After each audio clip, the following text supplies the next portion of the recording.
Magandang araw mga lods. Ngayong araw nga nautusan ako ni Mrs. na kumuha ng nyug dahil maggagata daw siya ng gulay. At eto, nag-ikot ako sa likod para kumuha ng nyug.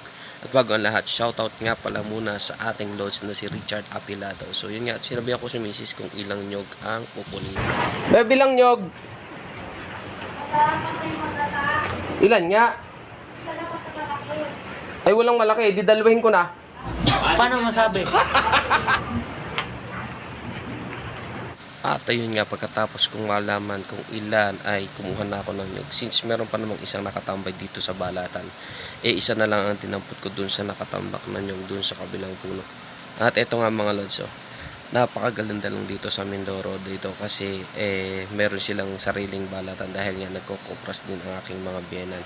At dahil natuto tayong magkopras noon or magbalat ng nyug no ako'y bata pa, dahil sa amin sa Cavite ay meron din akong sariling ganitong balatan dahil pag nga rin kami ay naggagata ako na rin ang nangunguhan ng nyug sa likuran ng aming bahay dahil puro puno ng nyug ang bahay namin noon sa Cavite, sa Amadeo. At ito nga, binalatan ko na yung isa at marapit na rin matapos. Yan nga lang, medyo basa yung bunot kaya medyo parang matigas-tigas pa rin yung pagkakabalat ko. At pagkatapos nun ay babalatan ko na rin yung pangalawa. At iyon ay inalog-alog ko nga muna ito kung ito ay maraming tubig. At yun, medyo malaki rin naman. Kaya sinimulan na rin nating balatan. At ayun, at medyo malambot nga yung bunot nito kasi tuyo na. Kaso nung pagbukas ko sa loob ay basa-basa. Siguro dahil sa nakaraang ulan hindi pa rin natutuyo yung bunot. Kaya ayun, pagkatapos kong ang balatan nilagay ko rin sa arawan yung mga bunot para matuyo at magamit din mamaya pang siga, upang padaig ng mga siga. At eto nga, bumalik na ako sa loob. Dala-dala ang dalon nyug. Pagkakabigat din naman yan. Yun nga, camera ko nga hindi ko naman rin madala sa sobrang bigat. At yun nga, pupunta mo tayo sa loob, kukuha tayo ng gulok at ipapatong ko muna ito sa ayun, nahulog pa. At ayun, tamputin natin ang nyug na nalaglag. At eto na nga, atin ang biyakin ng unang nyug. Dahan-dahan, baka tayo mataga medyo sayang ang daliri, no? Sayang ang tato. Ayan. At binuksan na nga natin mga lods. Yun, pagkakalamig na sabaw, kalamig galing sa rep, palibas at malamig di atin bubuksan ng isa. At pagkatapos ng buksan ng isa di yung pangalawa naman, ayan, biyakin na rin natin. Linis na rin naman ang mga bunot-bunot na natira. Ayan, talaga naman. Pagkakaprol ng gulok, hindi na makataga ng ayos At yan, nabiyak ko na lahat. Hindi bitawan na natin ang gulok dito sa gilid. At ating kuhanin yung isang pinato ko sa taas.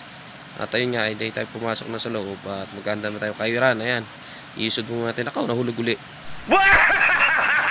Ayan, atin din ang putat. Linisin muna natin at nahulog. At tingin mga, napakarami kong pants mga lods. May pusa at dalawang aso. Yung asong yan ay aking ampon. Yan, si Judah ay nakatali. At itong isang asong to, itong imoterong aking alaga. Piling niya anak ko na rin siya. Kaya yan laging nasa gilid ko. Yan kahit aalis ako ay hindi titigil na hindi sasama. Ganyan ang aking aso. At yun nga, napakapalad ko nga rin mga loads. At ako'y nabihiyaan ng talentong ganitong pagkakayod. At sa panahon ngayon, wala na masyadong nagkakayod na ganyan. Dahil lahat ng mga nyog, nasa palengke na at may kayuran at pigaan. Pero dito sa probinsya, uso pa rin yung ganyan na ikaw ang magkakayod ng nyug mo at ikaw rin ang magpipiga. Ito mga pants ko isa, padila-dila pat nahingin ng nyug. Ayun nakain ng nyug na kinayod, kaya yun ganyan, nangihingi. At hindi ko nga napapasin, ay malapit na rin pala akong matapos. Panghuling nyug na pala yan. At yung mga matitira dyan ay papalagay ko lang doon sa likod at tutukain ng mga manok. Ay sige pa rin naman ako ng kayod Tignan naman mga lods, malapit na mapuno yan. Ay nangangalin na rin ng bintikot. At syempre, kitang-kita ang bilog Ang bilog ng tiyan. Pagkakalaki ng tiyan ko kailangan kaya ako magda-diet.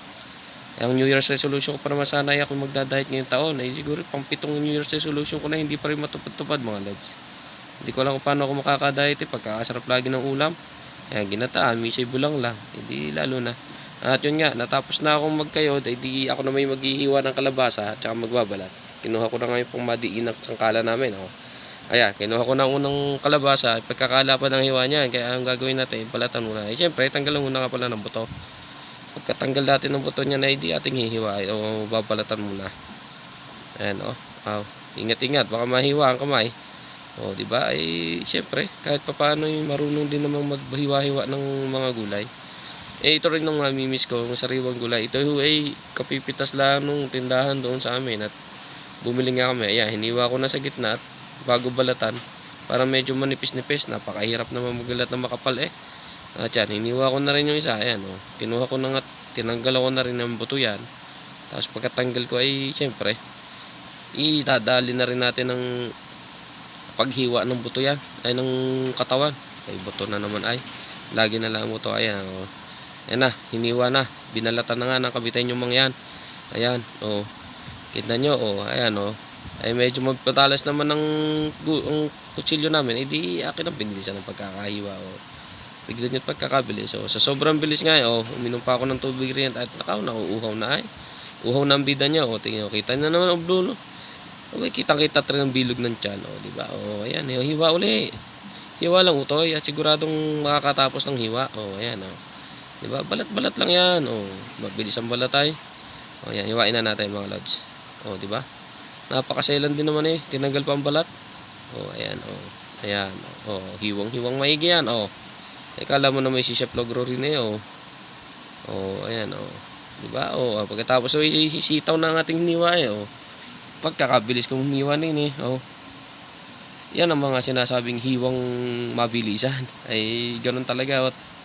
Mag-aalas 10 na yata yan. Kaya ako nagmamadali na, ako nagugutom na rin. Wala pa almusal ay. Oh, ayan, oh. Di pinanata ko ng sibuyas. At sibuyas nga, yan, ano, at kita nyo naman yung kaldero, umuusok na. Ayan nga. Yan nga pala mga lods, yung kaldero, yan ay yung nakalagay yung maliliit na tulingan. Yan, isasama dyan sa ginataan. E di pinaksiw muna ng aking asawa para masarap-sarap, may lasa. O, di hiwa tayo ng sibuyas. O, di ba? Di natapos. O, di tapos na. O, ayan na. Piniga ko ng gata. Ang sabi nga ng aking asawa, isang cup lang.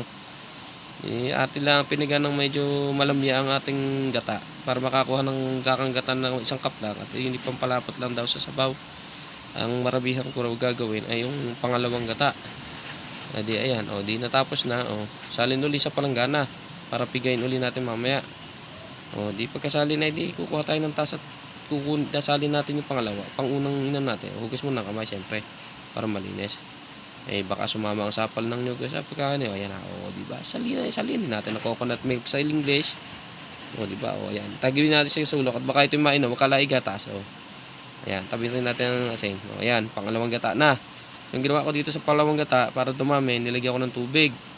Ang nilagay kong tubig ay mainit na tubig nga pala. Hindi akin nakalimutan. O, ayan, di pigain natin. O, di ba? Ayan. O, di ba? Hindi mapiga ng ayos. Tingnan mo, pagkakainit eh. Di masakit sa balat. Di isin ng piga. O, ayan. O, sige, piga pa. Kabitin yung mga yan. Pagkakainit, ano. Ayan, hindi ba pinalamig muna ng unti? O, ayan, o, sige. Piga ayan, pigain pa na maigi. Ayan pa, o, di ba mainit? O, pahid, mainit eh. O, di masakit sa palat. O, masakit ang palad. O, sige, kagat labi na ho yan sa init. O, ayan, o, pagkakasakit ng palad. O, namula-mula na ay.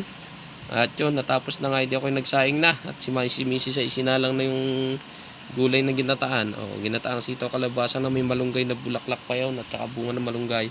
Pagkakasarap at meron pang maliliit na isda. Ayan, si Mrs. ay tinitimplahan na yung ginataan. Di sakto. Pagkatapos ng luto ng gulay ay luto rin ng kanin sa rice cooker. Ayan, pinigurahan na. Sinipat-sipat ng taas ng tubig. Kulang, dagdag eh.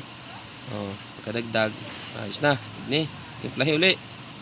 Ayan, sakto na sa unang daliri, naguhit. Kasi pagkatapos nga, hindi ko nang basahan at punasan na ilalim para hindi masunog. Tuyo it.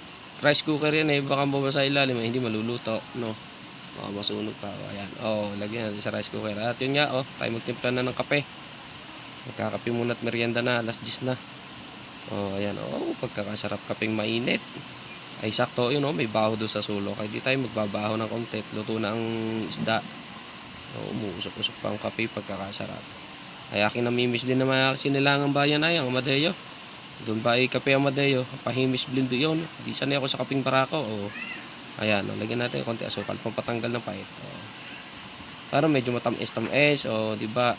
Kay kasarap ay. Sweet ka na nga ay. Sweet pa yung iinumin mo ay. Sigurado, diabetic na.